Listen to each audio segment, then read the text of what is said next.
Hi everyone. मैं रोहन यादव आप सभी का एक बार फिर से अपने यूट्यूब चैनल पर स्वागत करता हूं।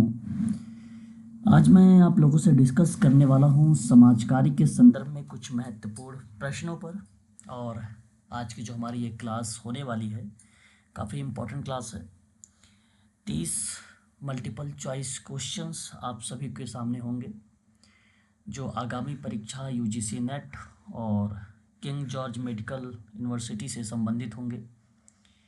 जो बच्चे यूजीसी नेट जून 2025 की तैयारी कर रहे हैं उन बच्चों के लिए काफ़ी इम्पोर्टेंट वीडियो है ये।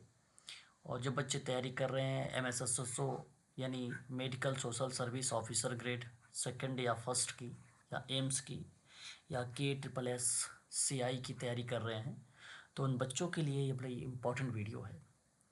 यदि आप नेट की क्लास लेना चाहते हैं तो ऑनलाइन क्लास चलाता हूँ मैं। इसकी फ़ीस मात्र 4000 है। क्लास का समय शाम को 7 बजे है। यदि आप king George medical university class लेना चाहते हैं तो इसकी फ़ीस मात्र 3000 है। क्लास शाम के समय में है 5:45 पर। और मैं जो आप लोगों को सर्विसेज प्रोवाइड करा रहा हूँ अपने चैनल पर, एवरीडे लाइव क्लासेस है, लाइव क्लासेस है और unit wise PDF mock test, previous year के क्वेश्चन पेपर, शॉर्ट नोट्स भी हैं और रिकॉर्डेड क्लासेस भी हैं। अधिक जानकारी अगर आपको चाहिए तो मेरा नंबर नोट करें 8506031308। इस पे आप हमसे कॉल भी कर सकते हो और व्हाट्सएप के माध्यम से भी बातचीत कर सकते हो। फिलहाल करते हैं कुछ इम्पॉर्टेंट क्वेश्चन। ज़रा ध्यान से इस प्रश्न को आप सभी लोग करने का प्रयास करेंगे। क्वेश्चन आपके सामने कि भारत में कौन सा कानून औद्योगिक श्रमिकों के लिए मजदूरी के भुगतान और काम के घंटों को नियंत्रित करता है। सही विकल्प होगा इस प्रश्न का मजदूरी भुगतान अधिनियम 1936। ऑप्शन नंबर बी सही होगा। क्वेश्चन नंबर सेकंड देखिए, कर्मचारी राज्य बीमा अधिनियम 1948, इसमें कहा गया कि निम्नलिखित रूप में सामाजिक सुरक्षा प्रदान करता है। क्वेश्चन नंबर सेकंड सही जवाब होगा चिकित्सा लाभ। Option number B. Question number third देखेंगे। थर्ड क्वेश्चन कहता है कि भारत में कौन सा कानून गर्भावस्था के दौरान और बाद में महिला कर्मचारियों के कल्याण को सुनिश्चित करता है। क्वेश्चन नंबर तीसरा है ये। सही विकल्प होगा मातृत्व लाभ अधिनियम 1961। बढ़ते हैं क्वेश्चन नंबर 4 पर। औद्योगिक रोजगार अस्थायी आदेश अधिनियम 1946 मुख्य रूप से निम्नलिखित से संबंधित है। क्वेश्चन नंबर 4 सही विकल्प होगा औद्योगिक संबंध। Option number C is the right answer. बात करेंगे क्वेश्चन नंबर 5। भारत में कर्मचारी के लिए भविष्य निधि की स्थापना और विनियमन को कौन सा कानून नियंत्रित करता है। क्वेश्चन नंबर 5 में सही विकल्प होगा कर्मचारी भविष्य निधि अधिनियम 1952 का। ऑप्शन नंबर थर्ड यानी सी विकल्प सही होगा।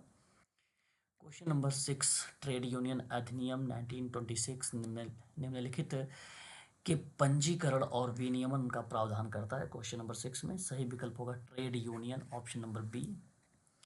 क्वेश्चन नंबर 7 में देखेंगे भारत में किस कानून का उद्देश्य ठेका श्रमिकों रोजगार को विनियमित करना और उसका कल्याण सुनिश्चित करना। सही विकल्प क्वेश्चन नंबर 7 को होगा अनुबंध श्रम विनियमन और उन्मूलन अधिनियम 1970। विकल्प सही जवाब होगा सी ऑप्शन। क्वेश्चन नंबर 8 समान परिश्रमिक अधिनियम 1976 निम्नलिखित के आधार पर वेतन में भेदभाव को प्रतिबंधित करता है। क्वेश्चन नंबर 8 में तो जेंडर यानी लिंग, जाति यानी कास्ट, रिलीजन यानी धर्म यानी सभी होगा यहाँ पे उपर्युक्त ऑल ऑफ द अबव यानी option number D is the right answer. Question number 9 कहता है कि भारत में कौन सा कानून सुलह मध्यस्थता और न्याय निर्णय के माध्यम से औद्योगिक विवादों के समाधान से संबंधित है। तो औद्योगिक विवाद अधिनियम 1947 सही जवाब होगा क्वेश्चन नंबर 9 का बी। और क्वेश्चन नंबर 10 कारखाना अधिनियम 1948 का मुख्य उद्देश्य निम्नलिखित का नियमित करना है। क्वेश्चन नंबर 10 में सही जवाब आपको पता है कारखानों में रोजगार की स्थिति। Option number A is the right answer. Question number 11 कौन सा कानून भारत में कर्मचारी को 5 साल की लगातार सेवा पूरी करने पर ग्रेच्युटी का भुगतान अनिवार्य करता है। क्वेश्चन नंबर 11 में तो ग्रेच्युटी भुगतान अधिनियम है और वो है 72 का 1972। क्वेश्चन नंबर 12, प्रशिक्षुक अधिनियम 1961 निम्नलिखित के विनियमन और नियंत्रण से संबंधित है। क्वेश्चन नंबर 12 में सही जवाब होगा प्रशिक्षुता प्रशिक्षण, option number B is the right answer. Question number next, बंधुआ मजदूरी प्रणाली उन्मूलन अधिनियम 1976 का उद्देश्य निम्नलिखित को समाप्त करना है। क्वेश्चन नंबर 13 में तो बंधुआ मजदूरी समाप्त करना है, option number D. Question number 14, कौन सा कानून दुकानों और वाणिज्य प्रतिष्ठानों में कर्मचारियों की कार्य स्थिति को विनियमित करने पर केंद्रित है? तो दुकानें और प्रतिष्ठान अधिनियम, विकल्प आपका बी सही होगा। क्वेश्चन नंबर 15, बोनस भुगतान अधिनियम 1965 कर्मचारी को निम्नलिखित के आधार पर बोनस का भुगतान का आदेश देता है? तो उत्पादकता, लाभ और उपस्थिति यानी उपर्युक्त सभी, यानी डी सही जवाब होगा।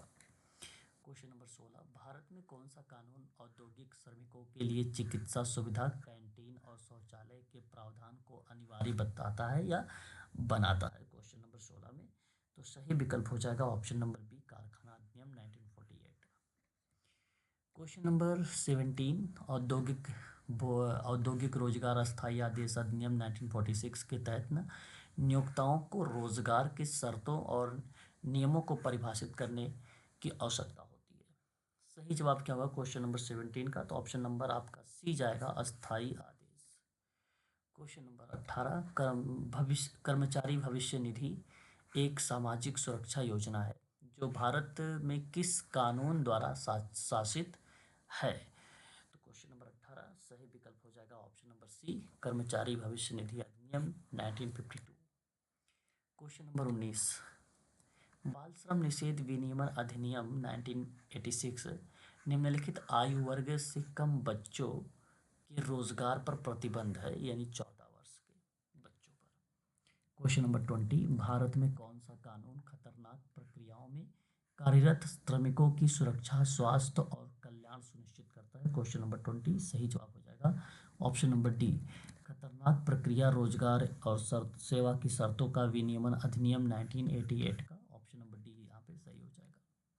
क्वेश्चन नंबर 21, ट्रेड यूनियन अधिनियम 1926 ट्रेड यूनियन को निम्नलिखित के संयोजन के रूप में परिभाषित किया गया है 21 में, तो सही विकल्प होगा 3 या अधिक कर्मचारी, सही जवाब हो जाएगा option number D. Question number 22, मातृत्व लाभ अधिनियम 1961 महिला कर्मचारियों के लिए अधिकतम अवधि के लिए मातृत्व अवकाश और अन्य लाभ प्रदान करता है, तो वो सही विकल्प हो जाएगा आपका 20 सप्ताह, ऑप्शन नंबर सी।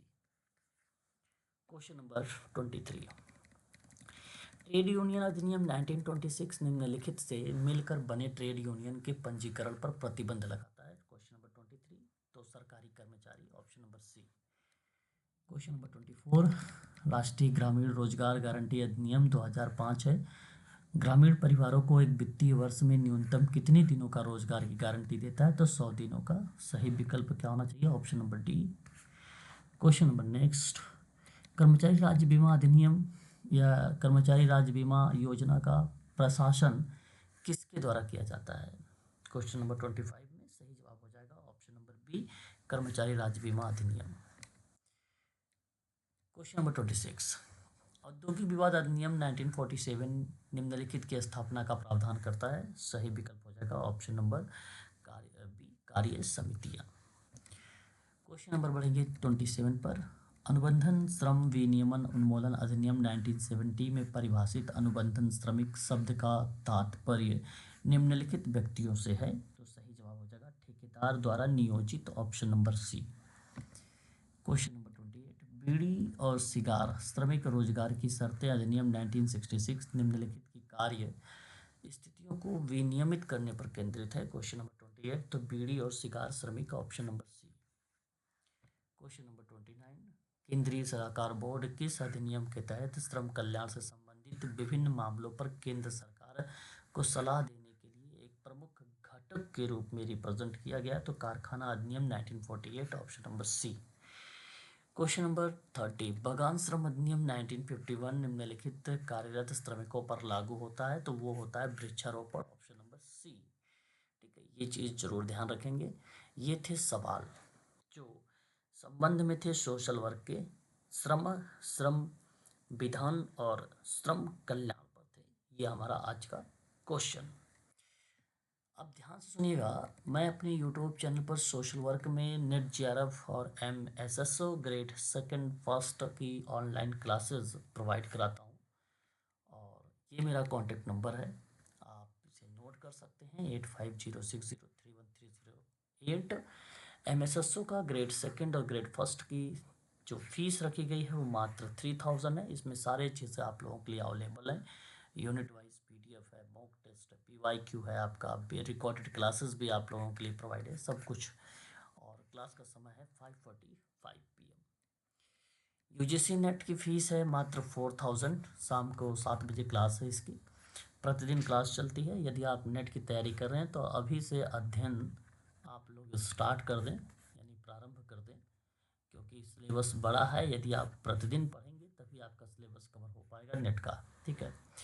साथ ही साथ अगर आप कॉम्पिटिटिव एग्ज़ाम को क्रैक करके जॉब के लिए अगर आप तैयारी कर रहे हैं तो इसके लिए भी प्रतिदिन आप लोगों को ये स्टडी करनी पड़ेगी, वो भी सोशल वर्क में। इस समय एमएसएसओ में और यूजीसी नेट में दोनों में थ्योरी चलाई जा रही है। थ्योरी क्लासेस शाम के समय में हो रहा है। समय है सबका, यूजीसी नेट का है 7 PM और किंग जॉर्ज मेडिकल का है 5:45 का टाइमिंग। गूगल मीट पे क्लास चलती है, ये चीज़ ज़रूर ध्यान में रखें। आज के लिए बस इतना ही है।